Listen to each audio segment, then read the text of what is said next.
শিক্ষামন্ত্রীর পদত্যাগের দাবিতে পুরো বাংলাদেশ উত্তাল। শিক্ষার্থীরা মাঠে নেমে গেছে, আন্দোলন জমে উঠেছে এবং পরিস্থিতি নিশ্চিতভাবে বিএনপি সরকারের নিয়ন্ত্রণের বাইরে। শিক্ষামন্ত্রীকে পদত্যাগ করতে হবে, হয়তো বা আপনারা সুখবর পেতে পারেন। দর্শক, সারা বাংলাদেশের শিক্ষা বোর্ডগুলো ঘেরাও দিয়ে আন্দোলন করছে শিক্ষার্থীরা। ঢাকার একটা অংশ অচল করে দিয়েছে। এমনকি প্রধানমন্ত্রী একটা অনুষ্ঠানে ঢাকা বিশ্ববিদ্যালয়ে গেছেন, তার নিকটে কাজ পর্যন্ত প্রায় শিক্ষার্থীরা চলে গিয়েছে এবং পুলিশ ঠেকানোর চেষ্টা করছে, কিন্তু শিক্ষার্থীরা কোনো বাধা মানছে না। আলামত ভালো না। তারেক রহমানের আলামত ভালো না, ডক্টর এহসানুল হক মিলন আমার অত্যন্ত শ্রদ্ধেয়, তার আলামতও ভালো না। যদি তারেক রহমান দূরদর্শী হয়ে থাকেন, তাহলে বড় বিপদ থেকে রক্ষা পেতে অনতিবিলম্বে শিক্ষামন্ত্রীকে অপসারণ করুন, তাকে পদত্যাগে বাধ্য করুন, তাকে পুরো মন্ত্রী পরিষদ থেকে বাদ দিয়ে দেন, নতুন কাউকে, যোগ্য কাউকে শিক্ষামন্ত্রী নিয়োগ করেন। কারণ যেভাবে আন্দোলন জমে উঠছে, এটা আপনি নিয়ন্ত্রণ করতে পারবেন না।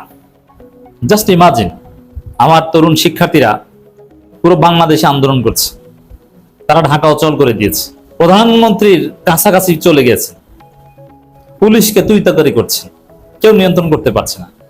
এখন 5 আগস্ট পরবর্তী এই বাংলাদেশে আমার এই শিক্ষার্থীদের গায়ে পারলে হাত দেন না, লাঠিচার্জ করেন, টিয়ার শেল মারেন, দেখেন আপনার কি অবস্থায়। এই সাহস তারেক জিয়ার কেন? তারেক জিয়ার বাপেরও নেই। শিক্ষার্থীদের গায়ে হাত দেওয়ার সক্ষমতা কারণে হাত দিলে অবস্থা বেগতিক হয়ে যাবে। এবং ভাগ্য ভালো, এহসানুল হক মিলন যা ঘটিয়েছেন, এটা প্রধানমন্ত্রী ঘটার নেই। একদম হাসিনার মতো অবস্থা। হাসিনা শিক্ষার্থীদেরকে না রাজাকারের নাতিপুতি বলে গালি দিয়েছিল, তার জবাব দিয়েছিল শিক্ষার্থীরা এই স্লোগান দিয়ে, তুমি কে আমি কে, রাজাকার রাজাকার। এটাই ছিল হাসিনার বিরুদ্ধে প্রথম আনুষ্ঠানিক বিদ্রোহ, যে আমরা হাসিনাকে দুচি না। হাসিনা সিডিআই, তুমি কে আমি কে, রাজাকার, এটা অর্থ হচ্ছে এটি। এখন আমাদের শিক্ষার্থীদেরকে পোল্ট্রি মুরগি, মুরগি বলেছেন, ফার্মের মুরগি বলেছেন শিক্ষামন্ত্রী। শিক্ষার্থীরা একই রকমের স্লোগান দিচ্ছে, তুমি কে আমি কে, মুরগি মুরগি, তুমি কে আমি কে, ফার্মের মুরগি, পোল্ট্রি মুরগি। আমাদের এই শিক্ষার্থীদেরকে পোল্ট্রি মুরগি, ফার্মের মুরগি বলে কটাক্ষ করবে শিক্ষামন্ত্রী, আর তিনি চেয়ারে বসে মন্ত্রীগিরি করবেন, আর এদেশের শিক্ষার্থীরা আঙ্গুল চুষবে, এটা মনে করার কোনো কারণ নেই। ছাত্রদল আন্দোলন নিয়ন্ত্রণ করবে, কিভাবে করবে? করুক না। ছাত্রদলের সভাপতি, সেক্রেটারি বা ছাত্রদল নেতারা যদি এইসব আন্দোলন প্রতিহত করতে যায়, তাহলে থাপড়াই তাদের দাঁত ফেলে দিবে। আর যদি বোঝাতে যায়, তাদের চাইতে আমার এই ইন্টারমিডিয়েটের শিক্ষার্থীরা বেশি বোঝে। শুধুমাত্র এই বৃষ্টির মধ্যে পরীক্ষা নেওয়া না, আমি কিন্তু সর্বপ্রথম শিক্ষামন্ত্রী পদত্যাগের দাবি করেছিলাম। এখন পুরো বাংলাদেশ উত্তাল হয়ে উঠেছে। শুধু এই বৃষ্টির মধ্যে, জলাবদ্ধতার মধ্যে, বন্যার মধ্যে পরীক্ষা নিয়ে যে অমানবিক কাজ করেছেন, যে বিজ্ঞান বহির্ভূত কাজ করেছেন, শুধু এটা না, প্রশ্নে ভুল, মানে পুরো শিক্ষা খাতে একটা অস্থিরতা, বিশৃঙ্খলা, কোনো সমন্বয় নাই। ডিসি, ইউএনও বা বিভিন্ন পক্ষ নাকি পরীক্ষা নিতে চাপ দেয়, অথচ এটা ছিল শিক্ষামন্ত্রী একটা ইগো। তিনি তো কাজের কাজ কিছু করতে পারেন না, কিন্তু তার কিছু ইগো আছে। তিনি দ্রুত শিক্ষাবর্ষ কমিয়ে আনবেন, অল্প সময়ের মধ্যে শিক্ষাবর্ষ শেষ করবেন। এক পর্যায়ে জানুয়ারি থেকে নতুন শিক্ষাবর্ষ শুরু হবে, সমস্ত এসএসসি, এইচএসসি সবগুলো ডিসেম্বরের মধ্যে শেষ হয়ে যাবে, এরকম একটা প্ল্যান আছে তার। এই জন্য তিনি এই গায়ের জোরে, আর তার ছেলেমেয়েরা তো বিদেশে পড়েন, আর এটা নিয়ে কেউ ফেসবুক পোস্ট দিলে শিক্ষা মন্ত্রণালয় থেকে আবার ফোন দিয়ে ফেসবুক পোস্ট ডিলিট করতে বলা হয়। বুঝতে পারছেন? এই শিক্ষা মন্ত্রণালয়ের ওটা অলরেডি ফেসিবাদী হয়ে গেছে, একটা ফেসিস্ট কাঠামো আমরা দেখতে পাচ্ছি। কারণ তাদের অনিয়ম নিয়ে লিখলে তখন পোস্ট ডিলিট করতে বলে হুমকি দিয়ে। এইগুলো আমাদের এই তরুণ প্রজন্ম দুচে না। তোমাদের এই হুমকি আমাদের ইন্টারমিডিয়েটের তরুণ তরুণীরা সিডিআই, বুঝছেন বাংলা? তো দর্শক, এখানে শিক্ষামন্ত্রী পদত্যাগের কোনো বিকল্প নেই, এটা আমি অনেক আগে থেকে বলছি, তার পদত্যাগ করা জরুরি। এই লোকের মধ্যে তেমন ক্রিয়েটিভিটি নেই। আমার কাছের লোক তো আমি জানি, অনেকটা সহজ সরল বা এভারেজ লেভেলের, ব্যতিক্রমী কিছু না। বয়স হয়েছে, দেখতে বোঝা যায় না, এই মন্ত্রণালয় চালানোর মতো সক্ষমতা তার নেই।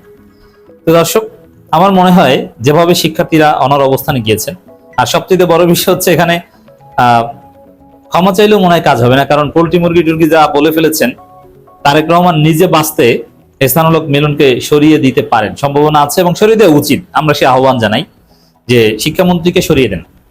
শিক্ষার্থীদের দাবি মেনে আপনি এক্সাম্পল সেট করেন যে না, আমরা শিক্ষার্থীদের দাবি মানি, তরুণদের দাবি মানি, তারা দাবি করতে বললে আমরা তার পাশে থাকি, কিন্তু হাততারামি করবেন, ভালো হবে না।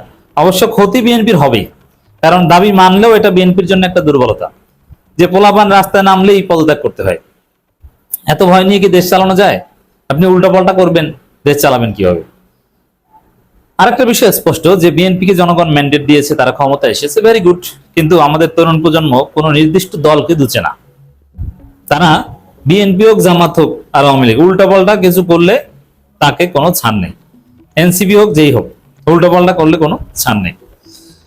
এখন ছাত্র দলের লোকজন বলা শুরু করছে এই আন্দোলনে উস্কানি আছে, রাজনৈতিক উস্কানি। আরে ভাই, রাজনৈতিক উস্কানি, রাজনৈতিক দল জড়িত থাকলে সাপোজ এখানে কি শিবির ট্যাগ দিয়ে দমন করবেন, করেন পারলে। বাস্তব কথা হচ্ছে এখন যদি আন্দোলনে রাজনৈতিক সমর্থন থাকে বা শিবির জড়িত থাকে, তাহলে তো আপনার জন্য আরো কঠিন অবস্থা, তাহলে তো আন্দোলন আরো জোরালো হবে। এখন শিবির থাকা বা রাজনৈতিক দলের উস্কানি থাকা তো মোটেও অন্যায় নয়।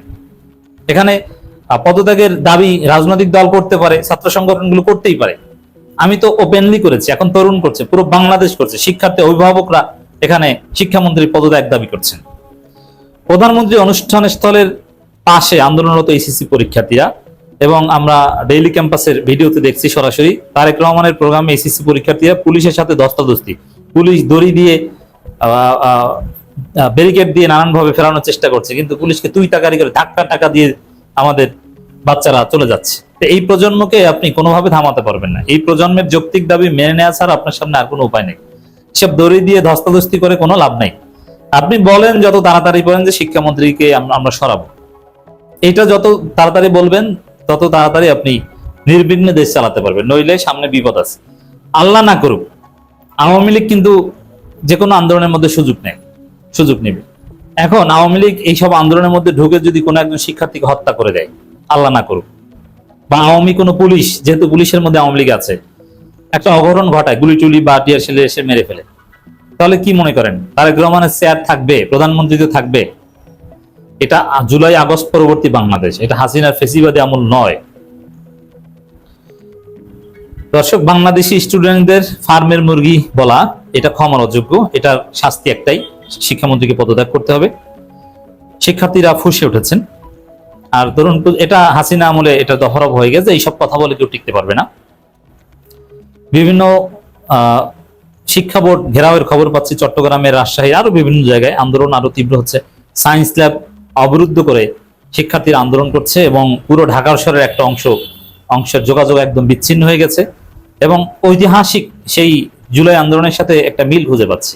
বিএনএস সেন্টার, সায়েন্স ল্যাব, ওইসব জায়গায় শিক্ষার্থীরা আন্দোলন করছে, আবার 8 দফা দাবি দিচ্ছে।